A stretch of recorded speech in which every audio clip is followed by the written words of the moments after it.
Sir నమస్కారం sir. నమస్తే అండి.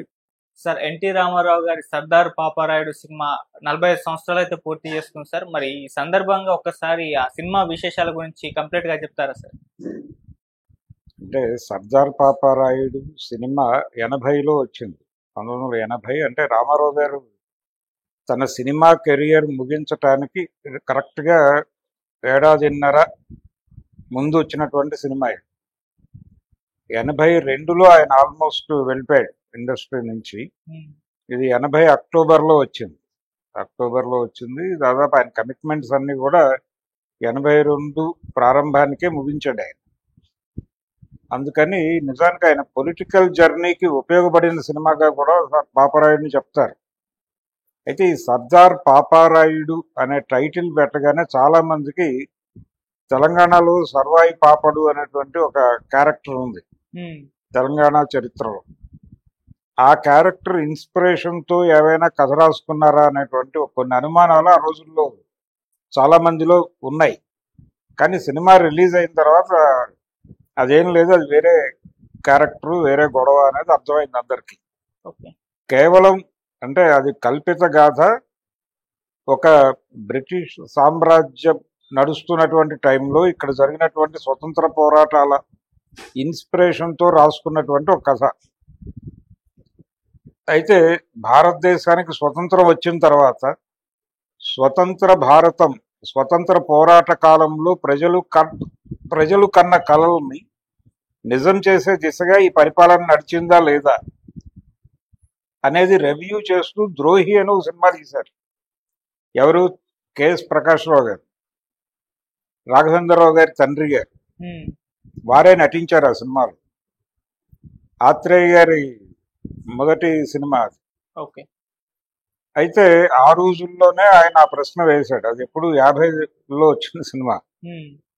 అప్పటికి స్వతంత్రం వచ్చి 2-3 ఏళ్ళు అవుతుంది. ఈ 2-3 ఏళ్లలోనే స్వతంత్రోద్యమం కాలంలో ఉద్యమకారులు కన్నటువంటి కళలు స్వతంత్రం వచ్చిన తర్వాత ఏవైనా అవి సాకారం కావటానికి రంగం సిద్ధమైందా అన్న ధోరణిలో ఆ సినిమా నడుస్తుంది. దాదాపుగా అదే అభిప్రాయంతో నడిచే కథ 'సర్దార్ పాపారాయుడు'. ఒక స్వతంత్ర పోరాటంలో పాల్గొన్నటువంటి ఒక యోధుడిని అరెస్ట్ చేసి ప్రవాసానికి పంపించేసిన తర్వాత అతని మీద జైల్లో ఇంకొక అభాండం వేసి అతని శిక్ష పొడిగించేలాగా చేసి న్యాయస్థానాల నుంచి జడ్జిమెంట్లు ఇవన్నీ అలా ఆర్గనైజ్ చేసినటువంటి ఒక ముఠా. అంటే అతనికి మాత్రమే తెలుసు వీళ్ళు దేశద్రోహులని, కానీ మిగిలిన ప్రపంచానికి తమని తాము దేశభక్తులుగా ప్రొజెక్ట్ చేసుకుంటారు. ఆ ప్రొజెక్ట్ చేసుకున్నటువంటి వాళ్ళు బయటకు వచ్చేసి వాళ్ళు కాంగ్రెస్ టోపీలు పెట్టుకొని పరిపాలనలోకి వచ్చేసి చాలా పెద్ద పెద్ద పదవులు నిర్వహిస్తూ దేశాన్ని అడ్డంగా దోచుకుంటున్నటువంటి పరిస్థితుల్లో ఆయన రిలీజ్ అవుతాడు జైలు నుంచి. తన కుటుంబం ఏమైపోయిందో తెలియదు, తన భార్య ఏమైపోయిందో తెలియదు. తను జైలుకు వెళ్లే నాటికి ఆ భార్య గర్భవతి, ఆవిడ ఎవరికి జన్మనిచ్చిందో తెలియదు. ఆ తర్వాత అసలు ఏం జరిగిందో తెలియదు తన జీవితానికి సంబంధించి. తన తల్లి మరణం వరకు ఉంటాడు ఆయన బయట. ఈ వెతుకులాటతో మొదలవుతుంది అతని జీవితం. ముందు తన కుటుంబం ఎలా ఉందో తెలుసుకోవాలి అనుకుంటాడు. తర్వాత వీళ్ళు ఏం చేస్తున్నారు, తన జీవితాన్ని ఇంత గందరగోళపరిచినటువంటి దేశద్రోహులు వాళ్ళు ఏ పరిస్థితుల్లో ఉన్నారు అనేది తెలుసుకుని వాళ్ళు తన మీద చేసినటువంటి ద్రోహానికి ప్రతీకారం మాత్రమే కాదు, వాళ్ళు చాలా మంది దేశభక్తుల పట్ల ప్రవర్తించిన తీరు మీద ఒక ప్రతీకారం తీర్చుకోవాలి అనేటువంటి ప్రోగ్రాం కూడా ఉంటుంది ఆయనకి. ఆ 2 పనులు భుజానేసుకుని వృద్ధాప్యంలో బయటకు వచ్చినటువంటి ఓ స్వతంత్ర సమరయోధుడి కథ ఇది. ఆ ఎలిమెంట్ చెప్పగానే ఎన్టీ రామారావు గారు విపరీతంగా ఎక్సైట్ అయ్యారు. బాగుంది ఇది, ఈ క్యారెక్టర్ చేద్దామని. అంటే అప్పటికి ఆయన యంగ్ క్యారెక్టర్లు చేస్తున్నాడు, డాన్సులు, ఆ హడావిడి నడుస్తోంది. అడవి రాముడు తర్వాత నుంచి రామారావు గారి కెరియర్లో స్టెప్పులకి ప్రాధాన్యత పెరిగింది. ఆయన డాన్సులు, ఆ విన్యాసాలు, 4 పాటలు ఆయన డాన్సులు ఉంటే సినిమాలు ఆడేస్తాయనేటువంటి ఒక మూడ్ క్రియేట్ అయిపోయిన టైం అది. ఆ టైంలో ఈ సబ్జెక్ట్ ఆయన చేస్తాడా చేయడా అనేది ఒక డౌట్. రెండోది ఏజ్డ్ క్యారెక్టర్ ఎన్టీఆర్ యాక్సెప్ట్ చేయడు అని కూడా దాసరి గారిని కొంతమంది ఇబ్బంది పెట్టారు. నిజానికి story line producer Kranthi Kumar గారిది. ఆయన అప్పటి వరకు ఆ బ్యానర్లో చిన్న హీరోలతో సినిమాలు తీశాడు. ఆయన మురళీమోహన్తోనూ శోభన్ బాబుతోనూ సినిమాలు చేశాడు. ఆయన ఆ బ్యానర్ ప్రారంభమైందే శోభన్ బాబుతో, శారద సినిమాతో మొదలైంది. ఆ తర్వాత సంజీవ్ కుమార్తో సినిమా చేశాడు ఆయన. తర్వాత మురళీమోహన్తో కొనసాగాడు. ఆమె కథ, కల్పన, ఈ సినిమాలన్నీ జ్యోతి, ఇవన్నీ మురళీమోహన్తో చేశాడు రాఘవేంద్రరావు గారి డైరెక్షన్లో. ఈ ప్రయాణంలో ఆయన ఎన్టీఆర్తో సినిమా తీయాలి అని ఆయన దగ్గరికి వెళ్ళటం, ఆయన నువ్వు ఒక స్క్రిప్ట్ తెచ్చుకో మాట్లాడదామని చెప్పడం, అది జరిగిన తర్వాత ఒక కథ కోసం అనుకుంటూ తను డిజైన్ చేసుకున్న లైన్ ఇది. ఒక స్వతంత్ర సమర యోధుడు స్వతంత్రం వచ్చిన తర్వాత ఆయన దేశంలోకి వచ్చి దేశంలో ఉన్న పరిస్థితులు చూసి తల్లడిల్లిపోవడం, ఈ పరిస్థితులకి కారణమైన వాళ్లే తన జీవితం విచ్ఛిన్నం కావడానికి కారణమైన వాళ్ళు అని గుర్తించి ఈ ప్రజలందరి తరఫున వాళ్ళని మట్టు పెట్టాలి అనేటువంటి ప్రయత్నం. ఇది కాన్ఫ్లిక్ట్. ఈ పద్ధతిలో కథను నడపాలి అని ఒక లైన్ అనుకుని ఆయన కె రాఘవేంద్రరావు గారిని అప్రోచ్ అయ్యాడు. ఎందుకంటే అప్పటికి ఆ బ్యానర్లో ఎక్కువ సినిమాలు డైరెక్ట్ చేసింది ఆయనే, రాఘవేంద్రరావు. అయితే రాఘవేంద్రరావు అప్పటికి చాలా బిజీగా ఉన్నాడు. ఆయన ఎన్టీ రామారావు గారితో చాలా హిట్లు తీసుకున్నాడు అప్పటికి, కానీ ఇతర ప్రాజెక్టుల్లో బిజీగా ఉండి ఈయన చెప్పిన టైంకి డేట్స్ ఇచ్చే కండిషన్లో లేట్ అయ్యారు. రెండోది, కథ మీద కసరత్తు చేయాల్సిన పని చాలా ఉంటుంది. ఎందుకంటే రామారావు గారితో పని అంత డెడికేటెడ్గా ఉండటం అనేది ఈ టైంలో కుదరదు, కొంచెం లేజర్ తీసుకుని చేద్దామని ఆయన అన్నాడు. అప్పుడు దాసరి గారిని అప్రోచ్ అయ్యి దాసరికి లైన్ చెప్పగానే ఆయన కనెక్ట్ అయ్యి ఇక ఆయన కూర్చున్నాడు. దాని మీద కూర్చుని ఆయనకి ఎగ్జైటింగ్గా అనిపించింది. అప్పటికి మనుషులంతా ఒక్కటే అనే సినిమా చేసుకున్నాడు ఆయనతో. మనుషులంతా ఒక్కటేలో కూడా ఒక సీరియస్ కాన్ఫ్లిక్ట్ ఉన్నటువంటి కథే అది. అందుకని ఈ కథ మనమైతే న్యాయం చేస్తాము అనే కాన్ఫిడెన్స్తో దాసరి ఉన్నాడు. ఉండి ఆయన చెప్పిన లైన్ మీద ఈయన కథ అల్లి కథని ప్రాపర్గా తయారు చేసి అప్పుడు స్క్రిప్ట్ అంటే ఒక మేరకు స్క్రిప్ట్ రెడీ అయిపోయిన తర్వాత వీళ్ళు ఎన్టీఆర్ని కలిశారు. ఈ కలవటానికి ముందు చాలా మంది ఎన్టీఆర్ ఇప్పుడున్నటువంటి ఇమేజ్, ఇప్పుడున్నటువంటి మూడ్లో ఇలాంటి సినిమాలు చేయకపోవచ్చు అని చెప్పారు. కానీ 80 జనవరికి ఆయన మూడు మారింది రామారావు గారి. అంటే శంకరాభరణం అనే సినిమా చూసున్నాడు ఆయన. శంకరాభరణం అనే సినిమా విజయం సాధిస్తుందని ఆయన అనుకోలేదు. ఆ సినిమా 80 జనవరిలో రిలీజ్ అయి 80 ఫిబ్రవరిలో రిలీజ్ అయి చాలా పెద్ద విజయం సాధించింది. అప్పుడు ఆయనకు ఒక చిన్న అనుమానం పొడసూపింది. అంటే ఆడియన్స్ మనం అనుకున్న స్థాయిలో లేరు, వాళ్ళ స్థాయి పెరిగింది. ఆ పెరిగిన స్థాయి తాలూకా సినిమాలు రిలీజ్ అయితే ఏ సినిమా అయినా చూసేస్తున్నారు. కాబట్టి మనం ఆడియన్స్ని తక్కువ అంచనా వేసి సినిమాలు తీయటం కరెక్ట్ కాదు. మనం కొంచెం మన సినిమాల్లో కూడా కంటెంట్ ఉంది అని అనిపింపజేయాలి అని అనుకుంటున్నటువంటి టైం అది. ఆ టైంలో వీళ్ళు వెళ్ళి ఈ క్యారెక్టర్ చెప్పగానే రామారావు గారు విపరీతంగా కనెక్ట్ అయిపోయి చేసేద్దాం, బాగుంది క్యారెక్టర్, కాన్ఫ్లిక్ట్ బాగుంది, చేద్దామని చెప్పి ఆ కొడుకు పాత్ర వేరే ఎవరితోనైనా చేయించండి, ఆ పాపారాయుడు క్యారెక్టర్ మాత్రం నేను చేస్తాను అని చెప్పాడు ఆయన. ఇదే రామారావు గారు అంతకు ముందు ఎస్ వెంకటరత్నం గారు యమగోళ సినిమా తీసేటప్పుడు 77లో ఆయన ఆ యంగ్ క్యారెక్టర్ నేను చేస్తాను, యముడి క్యారెక్టర్ సత్యనారాయణతో చేయిద్దాం అన్నాడు. అదే రామారావు గారు యంగ్ క్యారెక్టర్ ఎవరితోనన్నా చేయించండి, పాపారాయుడు మాత్రమే నేను చేస్తాను అని పాపారాయుడు టైంలో క్రాంతి కుమార్కి దాసరి గారికి చెప్పాడు. చెప్పిన తర్వాత కాదండి మీరే చేస్తే బాగుంటుందని మేము అనుకుంటున్నాం అన్న తర్వాత ఆయన కన్విన్స్ అయ్యి రెండు చేస్తాను అని చెప్పి మొదలైంది. అలా మొదలైన తర్వాత షూటింగు, స్క్రిప్టు ప్రతిదీ చాలా డెడికేటెడ్గా, నిర్మాతగా కేవలం ఏదో డబ్బులు పెట్టే ఫైనాన్షియర్గా ఎన్నడూ క్రాంతి కుమార్ ఉండేవాడు కాదు. ఆయన స్క్రిప్ట్ దగ్గర నుంచి ప్రతి దానిలోనూ ఇన్వాల్వ్ అయ్యేవాడు. తర్వాత రోజుల్లో ఆయన డైరెక్టర్ అయ్యాడు. నిజానికి ఆయన డైరెక్టర్ అయి తీసినటువంటి మొదటి సినిమా స్వాతి. స్వాతి లైన్ కూడా పాపారాయుడు నుంచి తీసుకున్న ఎలిమెంటే. అంటే పాపారాయుడులో ఈయన జైలుకి వెళ్ళిపోతాడు, ఈయన మీద ఒక నేరం మోపుతారు. జైల్లో ఇంకొక క్రైమ్ చేశాడు, ఒక దేశభక్తుడిని చంపేశాడని ఒక క్రైమ్ ఈయన మీద ఆపాదించి వేరే వాళ్ళు చంపుతారు. చంపేసి ఆ నేరం ఈయన మీద వేస్తారు. ఈయనకి శిక్ష పడిపోతుంది. అందులో ఇతను ప్రజల దృష్టిలో దేశద్రోహి, కానీ ఆయన అంతరంగంలో నిజమైన దేశభక్తుడు. ఇంత కాన్ఫ్లిక్ట్ నడిచేటువంటి క్యారెక్టర్ అది. ఆయన గురించి ప్రజలు అనుకునే మాటలు ఆ కొడుకు వింటాడు, విని పెరుగుతూ ఉంటాడు. ఆ పెరుగుతున్నటువంటి కొడుకు అయితే తన భర్త ఏమిటి అనేది ఆ భార్యకు తెలుసు. కొడుకుని కన్విన్స్ చేసే మూడ్లో లేకపోతుంది ఆవిడ. సమాజం అంతా ఇలా మాట్లాడుతుంటే నువ్వేమిటి అలా మాట్లాడతావు అన్న పద్ధతిలో కొడుకు రియాక్ట్ అవుతూ ఉంటాడు. అంటే ఒక తండ్రి లేని కొడుకు, తండ్రి పట్ల సమాజానికి ఆదరణ లేదు అని తెలిసినప్పుడు ఆ తండ్రికి ఏ విలువ ఇస్తాడు అనేది ఆ సీన్స్ లో నడుపుతాడు. ఆయన ఆ సన్నివేశాల చిత్రీకరణ టైంలోనే ఆయన బుర్రలో మొలిచిన ఇంకో మొక్క ఏంటంటే, ఇలా తండ్రి లేని తల్లి అంటే సింగిల్ పేరెంట్, మదర్ పేరెంట్ గా ఉన్నటువంటి సీన్స్ లో జీవితాల్లో ఇతను కొడుకు కాబట్టి ఒక పద్ధతిలో చలాయిస్తున్నాడు, అదే కూతురైతే అనుకుని స్వాతి అనే కథ వచ్చింది అక్కడ. అదే మార్పు, అంతకు మించి ఏమీ లేదు, సేమ్ ఇదే. అది పెద్ద హిట్. సుహాసిని జీవితంలో చాలా biggest hit cinema. Kranthi Kumar గారు డైరెక్ట్ చేశాడు ఆ సినిమా. ఈ సినిమాకి ప్రొడ్యూసర్ ఆయన. అలా ప్రతి సన్నివేశంలోనూ ఆయన ప్రమేయం ఉండేది.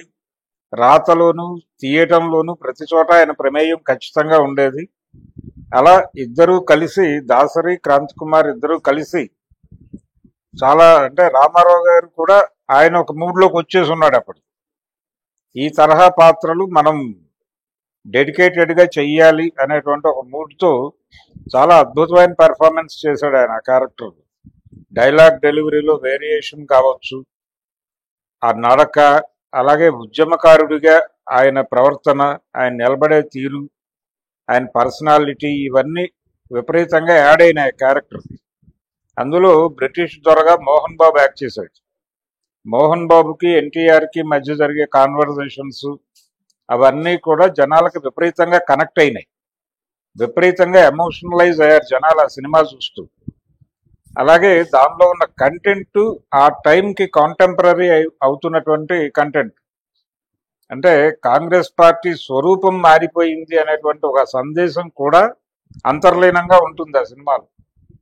దేశభక్తులతో మొదలైనటువంటి పార్టీ, దేశభక్తులు అవునా కాదా అనేది పక్కన పెడితే, ఏదో ఒక మేరకు దేశం కోసం పనిచేస్తున్నటువంటి ఫీలింగ్తో మొదలైన పార్టీ ఇప్పుడు పూర్తిగా దేశ ద్రోహుల చేతుల్లోకి వెళ్ళిపోయింది అనేటువంటి ఒక అంతర్లీన సందేశం కూడా క్యారీ ఫార్వర్డ్ అవుతూ ఉంటుంది ఆ సినిమాలో. అలా ఈయన మీద నేరాలు మోపి ఇన్ని కటకటాలకు పరిమితం చేసి బయటకు వచ్చేసినటువంటి ముగ్గురు దేశద్రోహులుగా రావుగోపాలరావు, సత్యనారాయణ, అల్లు రంగయ్య యాక్ట్ చేశారు. సత్యం, ధర్మం, న్యాయం అనే క్యారెక్టర్లకు పేర్లు పెట్టాడు దాసరి గారు. అలా ఆ మూడు క్యారెక్టర్లని నడిపిన తీరు, ఆ మూడు క్యారెక్టర్లని వాళ్ళు పోషించిన తీరు, ఇదంతా కూడా ఆడియన్స్కి విపరీతంగా నచ్చింది. నచ్చి దాదాపు 300 రోజులు ఆడిన సినిమా అది ఆ రోజుల్లో. అప్పటికున్న రికార్డులన్నీ బదులు కొట్టేసింది అది. అంటే అంత సెన్సేషనల్ హిట్ అవుతుంది ఆ సినిమా అనే విషయాన్ని అది సెట్స్ లో ఉండగానే, షూటింగ్ కంప్లీషన్ స్టేజ్ లోనే రామారావు గారికి అర్థమైంది. అర్థమయ్యి ఆయన ఒకరోజు క్రాంతి కుమార్ గారిని, ఒకసారి నీతో మాట్లాడాలి రా అని చెప్పి, నేను హైదరాబాద్ వెళ్తున్నాను వేరే పని మీద, హైదరాబాద్లో ఇంటికి వచ్చి కలువు అని చెప్పాడు. హ్యాబిట్స్ లో ఇంటికి వచ్చి కలవమని చెప్తే ఆయన దేనికో అర్థం కాక వెళ్ళాడు. వెళితే రామారావు గారు ఎంత అయింది ఇప్పటిదాకా అని అడిగి, దాని మీద కొంత డబ్బులు వేసి అది అమౌంట్ తీసేసుకుని వెళ్ళిపోయి సినిమా హ్యాండ్ ఓవర్ చేసేస్తే, అది రామకృష్ణ స్టూడియోస్ అనే బ్యానర్ మీద మిగిలింది కంప్లీట్ చేసి నేను రిలీజ్ చేసుకుంటానన్న పద్ధతిలో ఒక ప్రపోజల్ పెట్టేశాడు. పెట్టేసరికి ఈయనకి షాక్, ఇదేమిటి ఇలా అనేసాడు ఈయన. దానికి ఏం సమాధానం చెప్పాలో తెలియని పరిస్థితి, కాదని చెప్పలేడు. ఎలా అని చెప్పి ఒక 2 రోజులు టైం ఇవ్వండి, నేను మెడ్రాస్లో మిమ్మల్ని కలిసి చెప్తాను ఏ విషయం అని బయటకు వచ్చేసి దాసరి గారి దగ్గరికి వెళ్ళిపోయాడు. వెళ్ళిపోయి ఇది పరిస్థితి ఏమిటి, ఏం మాట్లాడాలి ఇప్పుడు. అప్పుడు దాసరి గారు చెప్పిన సలహా ఏంటంటే, ఈ సినిమా నెగిటివ్ రైట్స్ నా పిల్లల పేరుతో స్థిరాస్తిగా ఇస్తానండి, ఇవ్వాలని అనుకుంటున్నాను, కాబట్టి మీరు వాళ్ళని ఆశీర్వదిస్తే బాగుంటుంది అనుకుంటున్నానని చెప్పారు. ఇదే డైలాగ్. ఈ డైలాగ్ చెప్పిన తర్వాత ఆయన ఏం మాట్లాడు అని చెప్పి దాసరి గారు పంపించి ఆ డైలాగ్ చెప్పించాడు ఆయనతో. ఆయన ఇమ్మీడియట్ గా కన్విన్స్ అయ్యి ఓకే నో ప్రాబ్లం అని చెప్పేసి వదిలేశాడు. అలా రామారావు గారిని అంతగా ఆకట్టుకుంది ఆ సినిమా. ఆకట్టుకుని అది ఓన్ చేసేసుకుందామని డిసైడ్ అయిపోయాడు. ఆయన డిసైడ్ అయిపోయిన తర్వాత ఆయన దగ్గర నుంచి మళ్ళీ బయటికి తెచ్చుకుని సినిమాని ఆయనే రిలీజ్ చేసుకున్నాడు క్రాంతి కుమార్. అది 300 రోజులు ఆడేసింది ఆ సినిమాలో. నాకు ఇప్పటికీ గుర్తు, ఈ నిన్న కాక మొన్న రిలీజ్ అయినట్టుగా అనిపిస్తుంది నాకు ఆ సినిమా. మేము కాలేజ్ నుంచి వెళ్ళాము దాని మార్నింగ్ షోకి వెంకటేశ్వర థియేటర్ విజయవాడలో. విపరీతమైన జనాలు, అంటే దాని మీద ఎక్స్పెక్టేషన్స్ కూడా అలా బిల్డ్ అవుతూ వచ్చినాయి. ముఖ్యంగా దానిలో ఒక బుర్రకథ ఉంది, బెనర్జీతో బుర్రకథ చెప్పించారు, సీతారామరాజు చరిత్రం. ఎన్టీ రామారావు గారు అగ్గిరాముడు సినిమాలో నాజర్తో అల్లూరి సీతారామరాజు బుర్రకథ చెప్పించారు. అది నాజర్ రాసుకున్నటువంటి కథ. ఈ సినిమా కోసం శ్రీశ్రీతో బుర్రకథ రాయించి బెనర్జీతో చెప్పించాడు దాసరి నారాయణరావు గారు. దాసరి నారాయణరావు గారికి ఫోక్ ఎలిమెంట్ని సినిమాలో ఎలా వాడాలో బాగా తెలుసు. అది ఆయన మనుషులంతా ఒకటే సినిమాలో కూడా ఆ విద్యను ప్రదర్శించాడు. ఆ సినిమా సక్సెస్ లో కూడా బెనర్జీ బుర్రకథ కీలకంగా ఉపయోగపడింది. అంటే పెద్ద ఎన్టీఆర్ చంపేసేటప్పుడు ఆ చంపేసే సీన్స్ అన్ని కూడా బుర్రకథ నేపథ్యంలో తీస్తాడు. అది జనాల్ని విపరీతంగా ఎమోషనలైజ్ చేసిన ఆ సీన్స్ అని. ఆ సినిమా సక్సెస్ కి అదొక రీజన్. మనుషులంతా ఒక్కటేలో ఆ ఎమోషనల్ కంటెంట్ అంతా సినిమాని విపరీతంగా ఎక్కడికో తీసుకెళ్లిపోయింది. దాన్ని ఆ మ్యాజిక్ ని మళ్ళీ పాపారాయుడులో వాడాడు.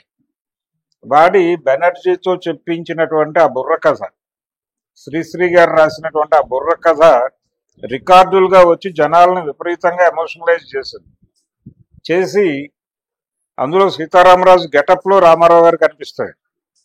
సీతారామరాజు సినిమా తీయాలనుకుని తీయకుండా వదిలేశాడు ఆయన. కానీ ఈ సినిమాలో గెటప్ వేశాడు మొదటిసారి. అంతకు ముందు ఆయన జయసింహ సినిమా టైంలోనే గెటప్ వేసుకుని కొన్ని స్టిల్స్ బయటకు వచ్చినాయి. కానీ సినిమా తీయకపోవడంతో విజువల్ గా చూడలేదు జనాలు, ఫొటోస్ చూశారు అంతే. ఇందులో విజువల్ గా కనిపించాడు సీతారామరాజు గారు, రామారావు గారు. అది జనాలు విపరీతంగా ఎంజాయ్ చేశారు, ఎమోషనలైజ్ అయ్యారు. జనాలని విపరీతంగా కనెక్ట్ చేయటంలో ఆ బుర్రకథ చాలా కీలకంగా ఉపయోగపడింది. రామారావు గారు కూడా చాలా ఎమోషనల్ గా ఉంటాడు. అగ్గిరాముడు సినిమాలో కంటే కూడా పాపారాయుడు సినిమాలో చాలా ఎమోషనల్ గా ఉంటాడు. అంటే ఎన్టీఆర్ దగ్గర ఒక లక్షణం కనిపిస్తుంది, ఆయనకి క్యారెక్టర్ కనెక్ట్ అయితే ఆ సినిమాలో ఆయన ప్రత్యేకంగా ఉంటాడు. మిగిలిన సినిమాల్లో ఉన్న రామారావు వేరు, ఆయనకి క్యారెక్టర్ కనెక్ట్ అయిన సినిమాల్లో రామారావు వేరు. చాలా స్పష్టంగా తేడా కనిపిస్తుంది. అంటే ఆయనకి కనెక్ట్ అయిన సినిమాలో ఆయన ఎలా ఉంటాడు అంటానికి ఉదాహరణలు ఆ టైంలో వచ్చిన సినిమాల్లో చెప్పాలంటే యమగోళ, పాపారాయుడు, బొబ్బిలిపులి, ఆ 3 సినిమాల్లోనూ రామారావు చాలా డిఫరెంట్ గా ఉంటాడు. అంటే ఆయన ఓన్ చేసుకున్న క్యారెక్టర్, ఆ క్యారెక్టర్ త్రూఅవుట్ ఆయనకు తెలుసు, అది ఎలా నడుస్తుంది, ఎలా ప్రవర్తిస్తుంది, ఎలా నవ్వుతుంది దగ్గర నుంచి ఆయనకు ఆ డిజైన్ తో చేసిన క్యారెక్టర్లు అవన్నీ. మిగిలినవన్నీ డైరెక్టర్ గారు ఏం చెప్తే అది చేసుకుంటూ వెళ్ళిపోయిన క్యారెక్టర్. అందుకని అడవిరాముల్లో రామారావు ఫ్రేమ్ లో ఉన్నట్టు ఉంటాడు. ఆ సినిమా పెద్ద హిట్ అయి ఉండొచ్చు, కానీ అది కానీ అంతకుముందు వచ్చిన బివి ప్రసాద్ గారి ఆరాధన సినిమా అది పెద్ద హిట్, అది 175 డేస్ సినిమాయే. కానీ అందులో రామారావు కూడా మెకానికల్ గా ఉంటాడు. డైరెక్టర్ గారు ఏం చెప్తే అది చేసే ఎన్టీఆర్. మనుషుల్లో దేవుడు, ఆ సినిమాలన్నింటిలోనూ అలాగే ఉంటాడు. ఆయనకి క్యారెక్టర్ కనెక్ట్ అయితే దేవుడు చేసిన మనుషుల్లో డిఫరెంట్ గా ఉంటాడు. ఆ క్యారెక్టర్ ఆయనకి ఎక్కింది. అలా యమగోళ సినిమాలో క్యారెక్టర్ ఆయన ఎంజాయ్ చేస్తూ చేశాడు. అందుకని చాలా లైవ్లీగా ఉంటాడు ఎన్టీఆర్ దానిలో. పాపారాయుడు క్యారెక్టర్ ఆయనకి ఎమోషనల్ గా కనెక్ట్ అయింది, అందులో చాలా ఎమోషనల్ గా ఉంటాడు. అలాగే మనుషులంతా ఒకటేలో ఆ పెద్ద రామారావు క్యారెక్టర్, ఇవన్నీ ఆయన మనస్సుకి కనెక్ట్ అయిన సినిమాలు, అందుకని డిఫరెంట్ గా ఉంటాయి. బొబ్బిలి పులిలో ఆ బొబ్బిలి పులి క్యారెక్టర్, అది పర్టికులర్ గా కోర్టు సీన్ ఆయనకు విపరీతంగా కనెక్ట్ అయింది. ఆయన భావజాలానికి రిప్రజెంటేషన్ గా ఉపయోగపడే క్యారెక్టర్ గా నమ్మాడు ఆయన. నమ్మి దానిలో చాలా వాడేశాడు ఆయన భావజాలం.